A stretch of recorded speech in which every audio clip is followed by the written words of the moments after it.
O'zbekiston imomlariga nima bo'lyapti? Yana musulmonlarni vahobiy bemazhabga chiqarishyapti. Eng qizig'i, Usmoniy xalifalikni bo'lganini og'izlari bilan aytishyapti. Imom Taymiya haqida ham aytib o'tsangiz, kim bo'lgan asla? Bu yerdagi O'zbekistondagi imomlar Hanafiy mazhab deb og'iz yirtayotganligi, Hanafiy mazhabini qayta o'qib turishimiz, mazhabimizni tanishimiz sababi odamlar orasida, o'zimizni qavmimiz orasida ham, jamoatimiz orasida ham demak mazhabda yurmayotganlar paydo bo'layotganligi, Imom Abu Hanifa rahmatullohi alayhini hurmat qilmayotgan, kishini haqorat qilayotganlar, Hanafiy mazhabini yaxshi ko'rib unga amal qilayotganligidan emas deb bilaman. Chunki o'sha yerdagi monopoliya bo'lgan dinga mahkam turasan-da, boshqalarni inkor qilasan deganligi uchun bo'lyapti. Chunki O'zbekistondagi imomlarning birortasi Hanafiy mazhabiga rioya qilmaydi. Bismillah. Rioya qilmaydi degan joyim qayer? Mayli, namozda ba'zi bir narsalarda Hanafiyga rioya qilar. Yana qaysidir ba'zi bir ishlarda qilar. Lekin 99% Hanafiy mazhabiga amal qilmaydi. Ular avval haligi Karimiy mazhabida edi, hozir Mirziyoyi mazhabida ular. Hanafiy mazhabida emas. Hanafiy mazhabida 4 ta xotin olsa bo'ladi. Ya'ni nafaqat joiz, fazilatli narsa deb sanalgan. Lekin Mirziyoyev chiqib turib, kim ikkinchi xotinni olganga nikoh o'qisa, vallomating bo'lsa ham jazolayman desa, bu qonunda ZAKS hujjatiga ega bo'lmagan shaxslarga shar'iy nikoh o'qigan har qanday mullaga agar u vallomat bo'lsa ham jinoiy jazo berish qaror qabul qilamiz. Shu Hanafiydan 500 tasi o'sha yerda haligi Marg'ilon do'ppini kiyib olib indamasdan o'tiribdi. To'xta, Hanafiy mazhabida ikkinchi xotinni olaman deb birov yetalab kelsa, shunga nikoh o'qib qo'yishlik shart u bizga. Benikoh yuravringlar deyish biz Hanafiy mazhabida yo'q-u. Sen nima deyapsan, o Shavkat? deydigan bitta erkak Hanafiy chiqqani yo'q. Shuning uchun bularni men Hanafiy demayman. Ular Shavkatiy. Avval Karimiy bo'lishganda, Karimov Xudoni ikkita desa, ikkita deb fatvo berishga tayyor odamlar bo'lgan. Nima esa dindorlarni qamab o'ldirishlikka fatvo berib, o'sha azoblanayotgan dindorlarni kirib yana yarasiga tuz sepib chiqqan Hanafiylarda bular, ya'ni qo'shtirnoq ichidagi Hanafiylar. Abu Hanifa nima degan desa, Abu Hanifa zolimlarga ochiq sen zolimsan degan.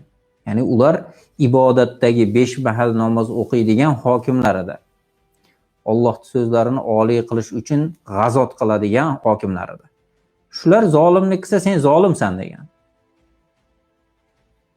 Darralatishgan, otda sudragan ko'chada shunaqa bo'lsa ham mana shu fikrlardan qaytmagan. Mana shu Abu Hanifa. Mana shu zotni yo'lidan ergashganlar Hanafiylar. Imom Saraxsiyni Hanafiy deb bilaman-da. 15 yil o'sha qoraxoniylarning zindonida yotgan, o'shini qilgan zulmlarini ochiq aytganligi uchun 15 yil yotib o'sha yerda o'sha Al-Mabsut kitobini yarmini o'sha yerda yozgan. Ya'ni qamoqda o'tirib. Hanafiy olimlarining eng kattalaridan bittasi Imom Saraxsiy. Shuning uchun ham Shamsul Aimma deb, ya'ni imomlarda ham eng bir quyoshi deb shunday bir laqab olgan. Mana shu odamni Hanafiy deb bilaman. Abu Hanifani yo'lidan erchigan, u zot ko'rsatgan narsalardan to'g'ri foydalangan, pozitsiyada ham Abu Hanifa qanday tursa, xuddi shunday turgan. Bugungi yolg'on Hanafiylar o'zini peshonasiga Hanafiyman deb nakolka qilib yozib olsa ham, men masalan ishonmayman. Sizlar ishonishinglar mumkin. Chunki ular Hanafiy emas. Qaysi Hanafiy hukmini davlat darajasida ko'tarib chiqib birorta minbarda shuni aytdi? Ya'ni men aytmoqchi bo'layotganim jamiyatning ishlariga aloqador masalada. Hanafiyda ipoteka harom. Hanafiyda mana shu qilayotgan bugungi kunda hali totalizator deyotgan qimor yo'l ochib beringlar, shu harom, ochiq harom. Unga jazo beriladi. Hanafiyda aroq harom. Aroq sotganda jazolanadi, aroq ichganda ham Hanafiyda jazolanadi degan birorta Hanafiy imomni eshitdinglarmi? Prezident o'tgan yili ya'ni 2019-2018 yillar shunaqangi qarorlar qabul qilgan. Ya'ni vinochilikni rivojlantirish uchun qaror chiqargan. Ey fosiq hokim, vinochilikni rivojlanish uchun qaror chiqargan odamni Hanafiy mazhabida jazolanadi degan birorta Hanafiy imomni ko'rdinglarmi O'zbekistonda?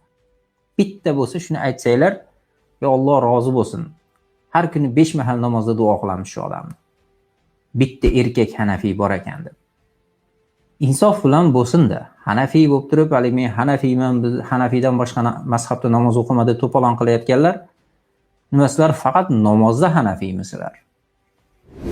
Hukm ishlarida Hanafiy emasmisizlar? Hanafiyni ba'zisini olib, ba'zisini olmaysizlarmi? Bugungi haligi dinni monopoliya qilish haqidagi men masalani tushunsam ham Qirg'izistonning masalasiga yechim bermayman, O'zbekistonning masalasiga yechim beraman. O'zi olimlar shunaqa. O'zbekistonning olimi O'zbekistonning masalasiga yechim berish kerak, Qirg'izistonning olimi Qirg'iziston masalasiga yechim berish kerak deb fatvo beryapti. Ha unda u Iroqlik bo'lgan, Kufalik bo'lgan Abu Hanifani sizlarga qanaqa aloqasi bor? Kimlar bo'ladi u? O'zi sizlarga begona-yu, o'zi Hanafiylarni quvib chiqishinglar kerak O'zbekistondan. Yani O'zbekiston vatanidan chiqmagan. O'zbekiston vataniga aloqasi ham yo'q. O'zi O'zbekiston degan gapni eshitmasdan o'tib ketgan bechora rahmatli Abu Hanifa. Eshitib qolganda qarg'a o'tib ketardi. Shunaqangi iflos bo'lgan hokimlarga indamay turadigan domlalar bor ekan bu yurtda. Alloh xor qilsin shularni deb sizlarni la'natlardi. Ya'ni u odamning mazhabini sizlarni yurtinglarga nima aloqasi bor, men hayronman. Iroqlik bo'lsa. O'zbekistonning masalasini O'zbekiston yechsin deyapti. Ha, O'zbekiston o'zingizlar yechib bormaysizlarmi? Birinchisi. Ikkinchisi, olishinglar o'zi noto'g'ri-yu. Iroqlik odamning hukmini. O'zbekistonga to'g'ri kelmaydi Iroqning hukmi.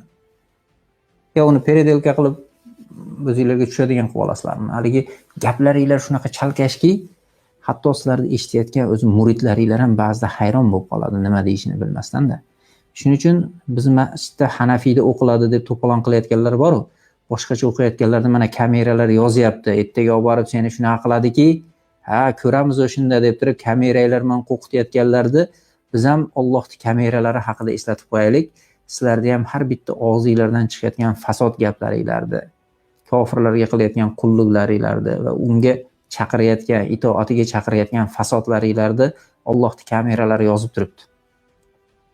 Ikki tarafinglarda teng kiramin katibin deb eng ulug' bo'lgan Allohning farishtalari yozib o'tiribdi. Ularda og'zidan birorta so'z chiqmaydi deyapti. Chiqishi bilan uni yozib qo'yiladi deyapti. Og'zingizlardan chiqqan so'z birortasi qolib ketmayapti. Yozib turibdi ikkita tarafda. Shuni yaxshilab bilib qo'yinglar. Ertaga borganinglarda xuddi shu yozib qo'yganini so'ralasizlar. Shuning uchun kishilarni qaysi mazhabda namoz o'qiyotganliklarini tadqiq qilish birinchidan sizlarga emas.